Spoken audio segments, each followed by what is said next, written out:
दुनिया के चंद देशों की मुट्ठी में परमाणु शक्ति कैद थी, लेकिन हिंदुस्तान ने अपनी बंद मुट्ठी खोली तो इसकी एटमी पावर का एहसास दुनिया को हुआ। 11 मई 1998 की हिंदुस्तान की वो सिंह गर्जना बार बार ये एहसास दिलाती है कि कैसे पोखरण से हिंदुस्तान शक्ति से सुपर शक्ति बना और कैसे दुनिया ने भारत का लोहा माना।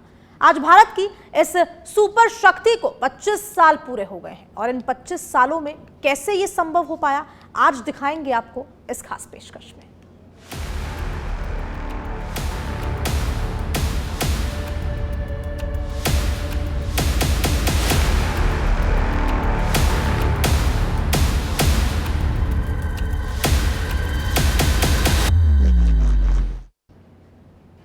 जैसे ही परमाणु परीक्षण का जिक्र आता है तो पूरी दुनिया की नजरें भारत पर टिक जाती हैं। भारत की इस शक्ति के आगे अमेरिका भी हाथ मलता रह जाता है, क्योंकि भारत वो देश है जिसने एक नहीं 2 बार अमेरिका को भारत के शक्तिशाली होने का एहसास कराया था, जिसने ये बताया था कि दुनिया में भारत यदि खुद की ठान लेता है तो कुछ भी संभव कर सकता है।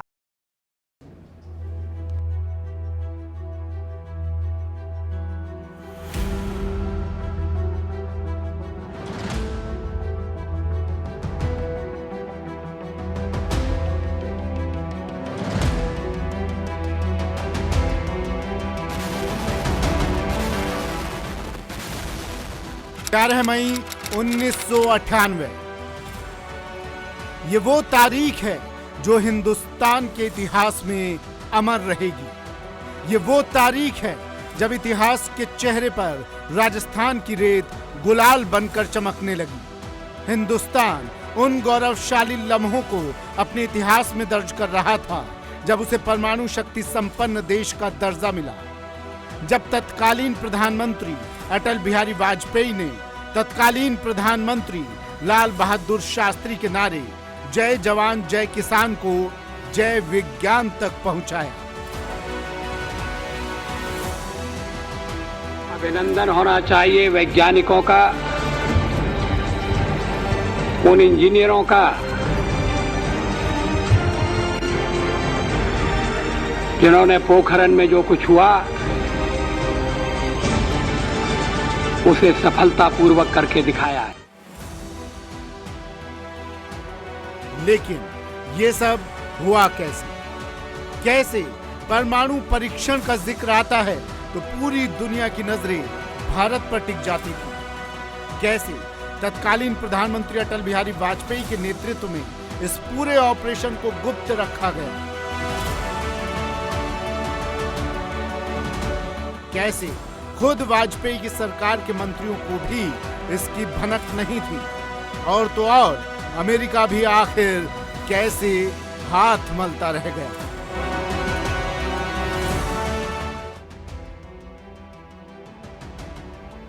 इस कहानी की शुरुआत साल 1964 से होती है, जब अक्टूबर महीने का 16वां दिन था और चीन दुनिया का 5वां परमाणु संपन्न देश बन गया। ये वो समय था जब इससे ठीक 2 साल पहले 1962 में ही भारत को चीन से हार का सामना करना पड़ा। इस युद्ध में हार के बाद चीन की बढ़ती ताकत देखकर भारत की बेचैनी बढ़ गई। भारत को चिंता सताने लगी कि ऐसे तो चीन एक दिन भारत पर कब्जा कर लेगा। इस परीक्षण के बाद तत्कालीन प्रधानमंत्री इंदिरा गांधी ने भी भारत को परमाणु संपन्न शक्ति देश बनाने की ठान ली थी।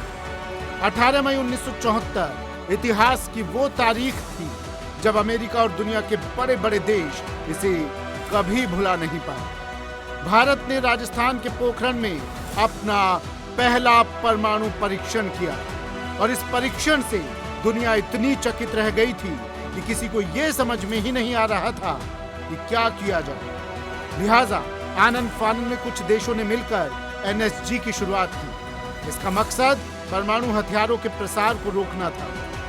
बहरहाल भारत ने अपने पहले परमाणु परीक्षण के साथ ये साफ कर दिया था, ये परीक्षण पूरी तरह से शांति के लिए था।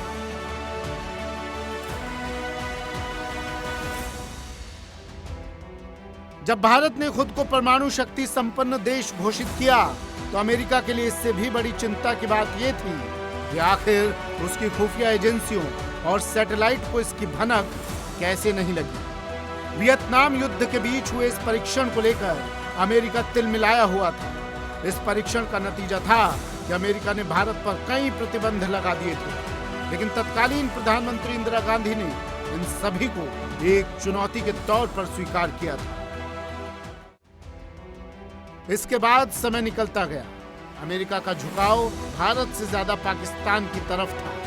देश ने जब कई युद्धों का सामना किया तो हर बार परमाणु संपन्न शक्ति बनने की जरूरत महसूस की गई। भाजपा तो भारतीय जनसंघ के जमाने से ही परमाणु शक्ति का समर्थन करती रही और अटल बिहारी वाजपेयी ने एक बार फिर से भारत को परमाणु संपन्न देश बनाने की ठानी। साल 1996 में जब भाजपा सबसे बड़ी पार्टी बनकर उभरी और अटल बिहारी वाजपेयी प्रधानमंत्री बने तो एक बार फिर से भारत परमाणु संपन्न देश बनने की ओर अग्रसर हो रहा था। लेकिन परिस्थिति को कुछ और ही मंजूर था। अटल बिहारी वाजपेयी बहुमत साबित नहीं कर पाए और उनकी सरकार गिर गई। इसी के साथ ही परमाणु संपन्न बनने का सपना भी टूट गया।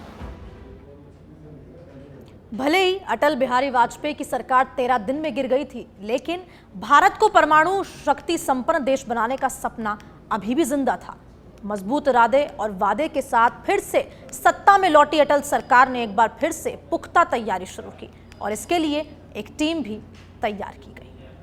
क्या आत्मरक्षा की तैयारी तभी होगी जब खतरा होगा? अगर तैयारी पहले से हो तो जो खतरा अगर आने वाला है तो खतरा भी दूर हो जाएगा। खतरा अमल में नहीं आएगा।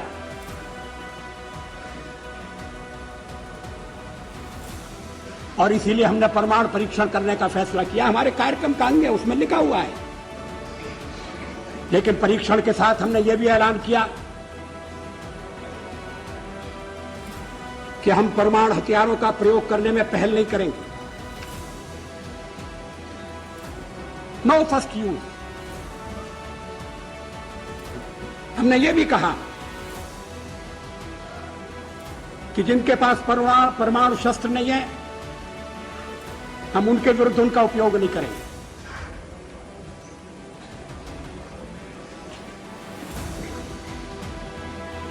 हमने परीक्षण बंद करने का भी ऐलान किया। पूर्व प्रधानमंत्री अटल बिहारी वाजपेयी न केवल अपने नाम से अटल थे, बल्कि उनकी समझ और निश्चय भी अटल था। भले ही उस समय 13 दिन में उनकी सरकार गिर गई, लेकिन फिर वो वक्त भी आ गया जब उन्हें अपने दृढ़ निश्चय को मूर्त रूप देना था। अटल बिहारी वाजपेयी 1998 में दूसरी बार एनडीए की सरकार के प्रधानमंत्री बने और पूर्ण बहुमत भी साबित कर पाए। अटल बिहारी वाजपेयी सत्ता में आते ही परमाणु परीक्षण की आकांक्षा को सच साबित करने में जुट गए। ऐसा नहीं था कि भारत ने तब तक कोई परमाणु परीक्षण नहीं किया था। चीन के परमाणु परीक्षण करने के ठीक 10वें साल बाद, यानी कि 1974 में भारत ने राजस्थान के पोखरण में धमाका कर दिया था। तत्कालीन प्रधानमंत्री इंदिरा गांधी ने स्माइलिंग बुद्धा के नाम से भारत का पहला परमाणु परीक्षण किया था। तब की परिस्थितियां बिल्कुल अलग थी। तब हमारे देश के इरादे, हमारे देश की क्षमता से पूरी दुनिया बखूबी परिचित थी। तब अमेरिका के पास सैटेलाइट भी नहीं था कि वो भारत पर नजर रख सके। लेकिन अटल बिहारी वाजपेयी के सामने मिशन शक्ति 98 को कामयाब बनाने में अभी बहुत बड़ी चुनौतियां थी। अमेरिकी अखबार द न्यूयॉर्क टाइम्स ने खबर दी कि अमेरिकी सैटेलाइट पोखरण के चक्कर लगा रहे हैं। इस खबर से अटल सरकार सतर्क हो गई, क्योंकि 1995-96 में ही जब भारत ने दूसरा परमाणु परीक्षण करने की सोची तो उसकी खबर दुनिया को लीक हो गई। नतीजतन अमेरिका ने खूब पैंतरे दिखाए और भारत ने कदम पीछे खींच ली। अटल बिहारी वाजपेयी ने उस चूक से सबक ले रखा था और उन्होंने पोखरण के कार्यक्रमों को बिल्कुल गुप्त रखने का फैसला किया। अमेरिका की सेंट्रल इंटेलिजेंस एजेंसी भी बिल्कुल चौकन्ना थी। उसे धोखा देने के लिए भारत की सरकार और परमाणु कार्यक्रम से जुटे वैज्ञानिक समुदाय ने काफी गूढ़ योजना पर काम करना शुरू कर दिया। कोडिंग का सहारा लिया गया। ये मिशन गुप्त रह सके, इसके लिए भारत के सभी बड़े वैज्ञानिक अंडर कवर हो गए। बार्क और डीआरडीओ के वैज्ञानिक जब भी पोखरण मुआयने के लिए आते तो वे सैन्य अफसरों की पोशाक में होते। पूर्व राष्ट्रपति और डीआरडीओ के तत्कालीन अध्यक्ष डॉक्टर कलाम को मेजर जनरल पृथ्वीराज बना दिया था। डिपार्टमेंट ऑफ एटॉमिक एनर्जी के chief R Chidambaram major general Natraj बन गए। डॉक्टर अनिल काकोदकर को भी नया कोड नेम दे दिया गया। टेस्ट साइट के डायरेक्टर के संथानाम भी कैप्टन आदि बन गए। 11 मई 1998 को पोखरण में काम शुरू हुआ। अमेरिकी सैटेलाइट पोखरण की गतिविधियों को भांप ना ले, इसके लिए रात भर काम होता और पौ फटने से पहले जमीन पर सब कुछ पहले जैसा। यहां तक कि रेगिस्तान में बालू की छोटी छोटी टीलों को ऐसा रूप दिया जाता मानो वो हवा के झोंकों से बने हों। कहीं कुछ अननेचुरल नहीं, सब कुछ सामान्य। इस पूरे ऑपरेशन के दौरान अरबों की कीमत के 4 अमेरिकी सैटेलाइट पोखरण पर मंडराते रहे, लेकिन उन बिलियन डॉलर स्पाइस को धोखा देने की जिम्मेदारी भारतीय सेना के 58वें रेजिमेंट के इंजीनियरों को दी गई। हालांकि इनका काम आसान नहीं था, क्योंकि सैटेलाइट इतने आधुनिक थे कि वो पोखरण के छोटे छोटे गड्ढों की तस्वीरें भी ले लेते थे। इसलिए सारा कार्यक्रम सुरंग में रखा गया। भारत भले ही अमेरिका की सैटेलाइटों से बच रहा था, लेकिन इस परीक्षण में और भी मशीनरी की आवश्यकता थी। लेकिन इन्हें लगाए कैसे? क्योंकि पोखरण के आसपास भी कई देशों के स्पाई होने की आशंका थी। ऐसे में इन्हें लाया जाता तो परीक्षण असफल हो सकता था। लेकिन कैसे हमारे वैज्ञानिकों ने इस पड़ाव को किया पार? कैसे भारी भरकम प्लूटोनियम को पोखरण लाया गया? देखिए इस रिपोर्ट में। भारत ने कई बार अमेरिका जैसे देशों को चुनौती दी थी, लेकिन इस बार चुनौती बहुत अलग थी। पाकिस्तान से बांग्लादेश बनने के बाद तो जैसे अमेरिका भारत से खार खाए हुए था। अमेरिका को भारत की चुनौती से डर था, तो भारत को इस मिशन को हर हाल में पूरा करना था। इसलिए इस मिशन को गुप्त रखने और सफलतापूर्वक संपन्न करने दोनों की चुनौती थी। इस मिशन में चुनौती उस धातु को पोखरण लाने की थी जिससे धमाका होना था। टेस्ट के लिए प्लूटोनियम को पोखरण लाना जरूरी था। इसलिए इस टेस्ट से 10 दिन पहले इंडियन आर्मी के 4 ट्रकों में बार्क से पहले एयरपोर्ट लाया गया और फिर 1 मई की रात 3 बजे छत्रपति शिवाजी एयरपोर्ट से इंडियन एयरफोर्स के विमान AAN 32 से जैसलमेर लाया गया। यहां से आर्मी के काफिले में 4 ट्रकों के जरिए प्लूटोनियम के गोलों को पोखरण लाया गया। इन गोलों को बार्क में तैयार किया गया था और एक गोले का वजन 5 से 10 किलो के बीच था। इस पूरी प्रक्रिया में कोई विशेष सुरक्षा नहीं अपनाई गई ताकि किसी को कोई शक ना हो। प्लूटोनियम मिल जाने के बाद अब काम असेंबलिंग का था। अमेरिकी खुफिया तंत्र को चुनौती देने के लिए यह काम अंधेरे में किया जा रहा था। जिस बंकर में यह असेंबलिंग की जा रही थी उसे प्रेयर हॉल का नाम दिया गया था। यहाँ पर विस्फोट के दूसरे उपकरण और अन्य सुविधाओं को तैयार करने में इंडियन आर्मी की 58वीं इंजीनियर रेजिमेंट पहले से ही लगी थी। भारत ने परीक्षण के लिए 5 सॉफ्ट तैयार किए। इनके नाम भी चौंकाने वाले थे। व्हाइट हाउस सॉफ्ट 200 मीटर गहरा था। ताजमहल की गहराई 150 मीटर थी। सबसे पहले 10 मई को रात 8:30 पर कुंभकर्ण में न्यूक्लियर डिवाइस डाला गया।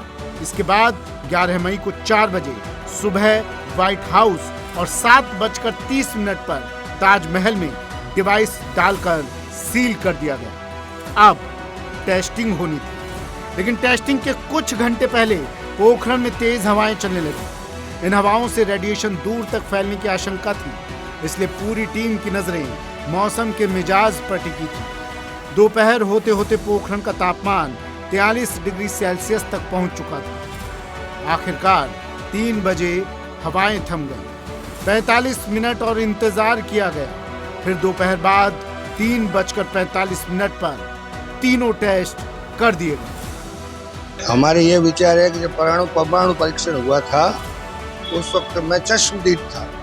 मैं यहीं पोखरण में इसी गांधी चौक के अंदर मैं बैठा था और मैंने अपने आप ये बिजली के खंभों को हिलते हुए मैंने देखा था।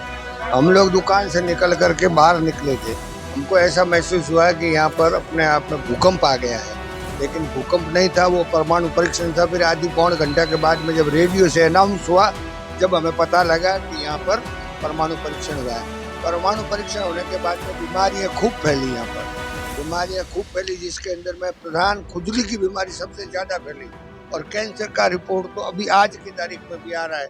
उससे पहले जैसलमेर जिले के अंदर कैंसर नग्न के बराबर था और अभी हर घर में कैंसर निकल रहा है और पोखरण को उसके बदले में मिला कुछ नहीं। यहाँ पे मैंने 3-4 इंटरव्यू भी पहले दे चुका हूँ। मैं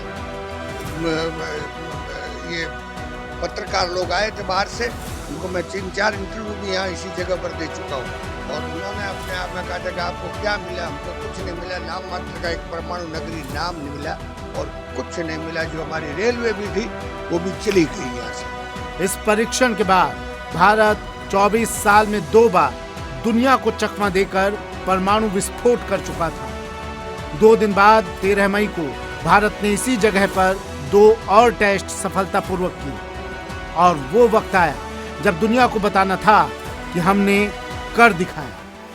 स्वयं प्रधानमंत्री अटल बिहारी वाजपेयी ने ऐलान किया, हमने 3:45 पर पोखरण में 3 अंडरग्राउंड न्यूक्लियर टेस्ट की।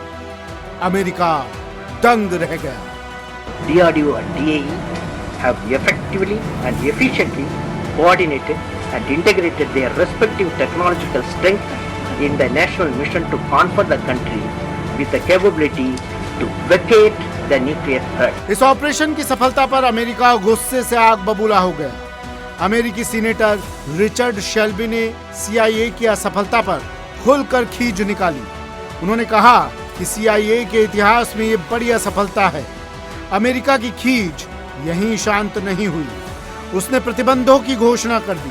हालांकि भारत ने कहा कि उसका ये परमाणु परीक्षण किसी के लिए खतरा नहीं, बल्कि शांति सुनिश्चित करने की दिशा में ही आगे का कदम है। अमेरिका को मात यूं ही नहीं मिली। अटल सरकार ने पूरे कार्यक्रम को इतना गुप्त रखा था कि लीक होने का चांस ना के बराबर रह गया। यहां तक कि तत्कालीन रक्षा मंत्री जॉर्ज फर्नांडिस को भी अंधेरे में रखा गया। पीएम वाजपेयी की कलाम और बार्क के तत्कालीन प्रमुख चिदम्बरम के साथ मीटिंग के बारे में फर्नांडिस को झूठ बोल दिया गया। जब तय हो गया कि भारत अपना दूसरा परमाणु परीक्षण करेगा, तब लाल कृष्ण आडवाणी, जॉर्ज फर्नांडिस, प्रमोद महाजन, जसवंत सिंह और यशवंत सिन्हा को इसकी जानकारी दी गई। बस यही गिनती के लोग, बाकी कैबिनेट बिल्कुल अनजान। ब्यूरो रिपोर्ट, सच बेधड़क।